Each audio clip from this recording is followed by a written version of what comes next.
तर शेतकरी मित्रांनो, आपल्या स्वयंभू ऑर्गॅनिक फार्म शेती जोड व्यवसाय या यूट्यूब चॅनलच्या माध्यमातून आपल्या ग्रामीण भागामध्ये शेतीला जोड व्यवसाय करणाऱ्या तसेच शेतीवर आधारित शेती जोड व्यवसाय करणाऱ्या शेतकऱ्यांच्या मुलाखती व त्यांचं मार्गदर्शन तुमच्यासमोर मी आणण्याचा प्रयत्न करत असतो, त्यामुळे तुमच्या व्यवसायामध्ये भरारी होईल।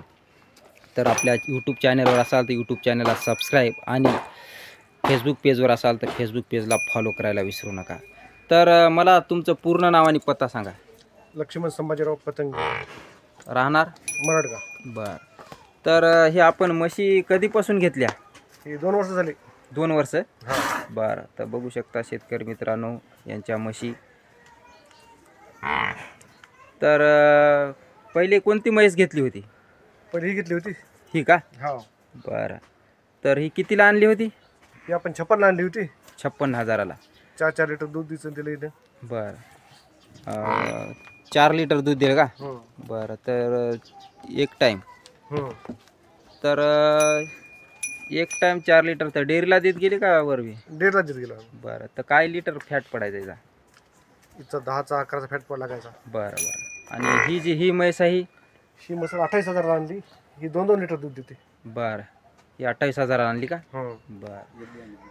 तर आता ही गाभण आहे म्हणली, तर आता त्या एका म्हशीचं दूध चालू आहे का? हा, हिचं दूध चालू आहे। बरं, तर बघू शकता शेतकरी मित्रांनो, मी तुम्हाला म्हशी दाखवून आणि यांच्या सर्व गोष्टीची जाणीव करून देणार आहे। आणि हे बघू शकता, हे त्या पहिल्या म्हशीचं वघार आहे आणि इथं यांचं हे झोपडं शेड आहे, तर ते पण मी तुम्हाला सांगणार आहे। तर मला सांगा, तुम्हाला जमीन किती आहे? जमीन नाही। बरं, तर मग यांचं नियोजन कसं करताय म्हशीचं?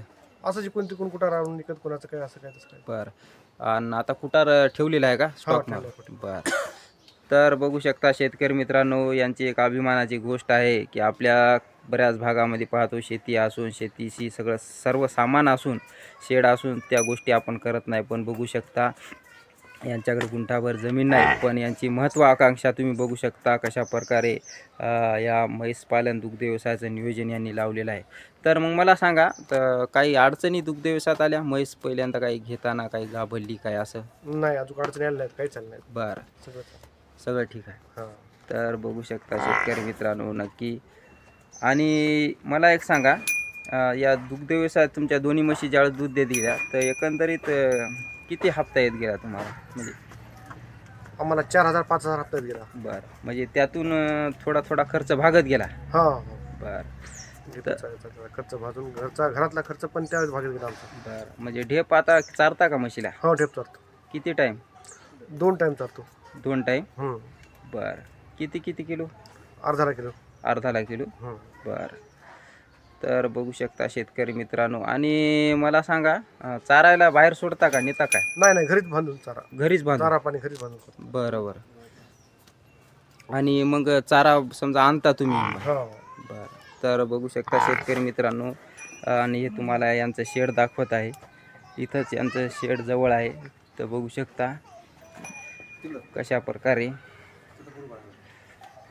हे बघू शकता साधं आपलं शेडचं नियोजन हे बघू शकता। कारण तुम्हाला पूर्ण माहिती दाखवणं माझं कर्तव्य आहे, त्यासाठी मी दाखवतो तुम्हाला शेड। तर हे शेड कधी बांधलं आपण? 2 वर्ष झाले केलं। 2 वर्ष?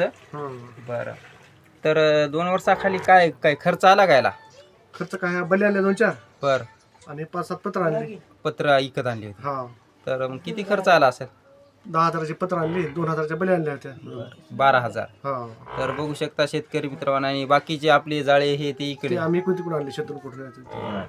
तर बघू शकता कशा प्रकारे नियोजन लावलेलं आहे, म्हणजे कमी खर्चात पण आपण करू शकतो। जिद्द पाहिजे आणि जिद्दीच्या बळावरच असे व्यवसाय होऊ शकतात।